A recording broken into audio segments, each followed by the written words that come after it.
नमस्कार साथियों, मैं Anil Dadhich, assistant professor in zoology, SK government girls college Sikar. आज के वीडियो में हम बात करेंगे जूलॉजी के तीसरे paper gametes and developmental biology में हिस्टोरिकल रिव्यू नामक टॉपिक के बारे में। इसके अंदर हम एम्ब्रियोलॉजी से संबंधित जो भी डिस्कवरीज या खोजें हुई है तथा जो भी थ्योरीज या सिद्धांत दिए गए हैं उनके बारे में थोड़ा विस्तृत रूप से चर्चा करेंगे। यदि हम ये कहें कि एम्ब्रियोलॉजी से संबंधित जो वैज्ञानिक दृष्टिकोण आए वो स्लाइडेन व स्वान के द्वारा प्रस्तुत की गई सेल थ्योरी के बाद आए, उससे पहले जो भी सिद्धांत दिए गए वो सिद्धांत त्रुटिपूर्ण और भ्रामक थे और कुछ हद तक हम कह सकते हैं कि बेतुके सिद्धांत है वो दिए गए। सबसे पहले यदि हम बात करें कि एनाक्सीमेंडर जो कि पहला वेस्टर्न फिलोसफर था और उसने ये प्रस्तावित किया कि जीवों की उत्पत्ति जो होती है वो नमी के ऊपर सूर्य की किरणें जब गिरती हैं तो वाष्पीकरण के द्वारा होती है, जो कि बहुत ही बेतुका सिद्धांत था।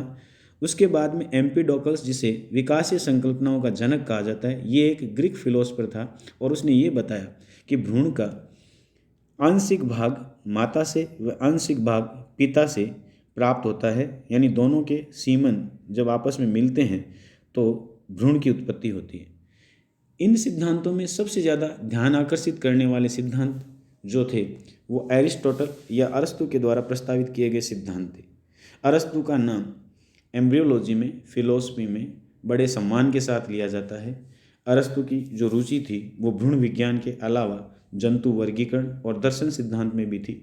उन्होंने भ्रूण विज्ञान या भ्रूणिकी या एम्ब्रियोलॉजी के ऊपर एक शोध प्रबंध ट्रेटीज ऑन एम्ब्रियोलॉजी लिखा। उसी के अंदर उन्होंने ग्रीक वर्ड एम्ब्रियोन या भ्रूण के बारे में सर्वप्रथम बताया। इसके अलावा अरस्तु ने जो ऑन्टोजेनेटिक डेवलपमेंट जिसके बारे में अपन पिछली वीडियो में चर्चा कर चुके हैं कि किसी भी जंतु के क्रमबद्ध विकास को ऑन्टोजेनेटिक डेवलपमेंट कहा जाता है, उससे संबंधित उसने एक शोध पत्र लिखा, डी जनरेशन एनिमेलियम। इसमें उसने ऑक्टोपस, कटलफिश आदि जंतुओं के ऑन्टोजेनेटिक डेवलपमेंट के बारे में बताया। इसके अलावा अरस्तु ने मुर्गी के अंदर भी ऑन्टोजेनेटिक डेवलपमेंट का अध्ययन किया। अरस्तु के द्वारा सर्वप्रथम क्रमबद्ध रूप से एम्ब्रियोलॉजी के अंदर जो सिद्धांत बताए गए वो वैज्ञानिक दृष्टिकोणों पे बाद में खरे उतरे, इसीलिए अरस्तु को फादर ऑफ एम्ब्रियोलॉजी भी कहा जाता है।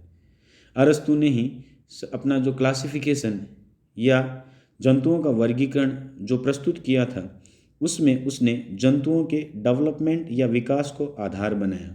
अरस्तु को फादर ऑफ जूलॉजी के नाम से भी जाना जाता है।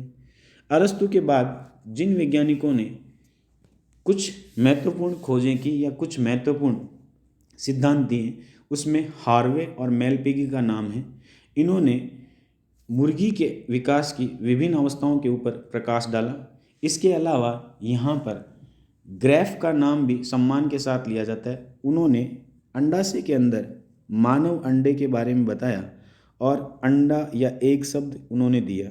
इसके अलावा उन्होंने चूंकि एक फॉलिकल्स या पुट्टिका को देखा था, इसलिए उनके सम्मान में आज भी ग्रेफियन फॉलिकल्स शब्द प्रयुक्त किया जाता है। हेम एंड ल्यूवेनहॉक ने सबसे पहले मानव और अन्य स्तनधारियों के अंदर स्पर्म या शुक्राणुओं को ऑब्जर्व किया या शुक्राणुओं की खोज की। ल्यूवेनहॉक और हार्ट्सऑकर ने ही सर्वप्रथम शुक्राणु शब्द का प्रयोग किया था। इसके अलावा स्वाममर्डेम ने सबसे पहले मेंढक के अंडे के अंदर क्लीवेज या विदलन को देखा। चार्ल्स बोनेट का नाम भी यहाँ सम्मान के साथ लिया जाता है क्योंकि उन्होंने पार्थिनोजेनेसिस के बारे में सबसे पहले बताया तथा शब्द पार्थिनोजेनेसिस उनके द्वारा दिया गया। उन्होंने ये बताया कि अनिषेचित अंडे से किस तरह से भ्रूण का विकास हो सकता है और इसे वर्जिन बर्थ या पार्थिनोजेनेसिस कहा जाता है। पेंडर के द्वारा सबसे पहले 3 जनन स्तरों को मुर्गी के भ्रूण के अंदर देखा गया और तथा ये बताया गया कि मुर्गी के भ्रूण के विभिन्न भाग किस तरह से इन 3 जनन स्तरों से विकसित होते हैं।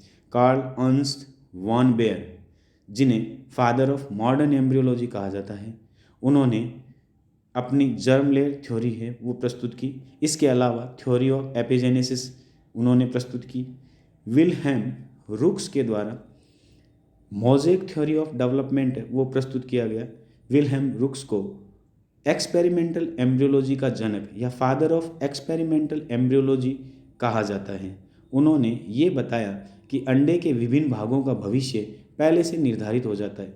यदि इनमें से किसी भाग को हटा दिया जाए तो भ्रूण में आगे चलकर उस संरचना का विकास नहीं होता जो हटाए गए संरचना से या हटाए गए भाग से बनने वाली थी।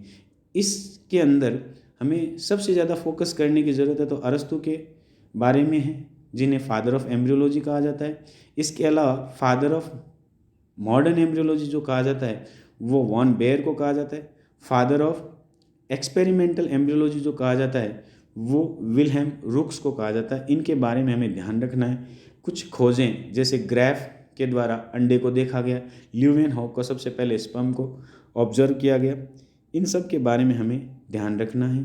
आज की वीडियो में यही बात करेंगे। इससे अगले वीडियो में हम कुछ और प्रमुख सिद्धांतों के बारे में बात करेंगे। धन्यवाद।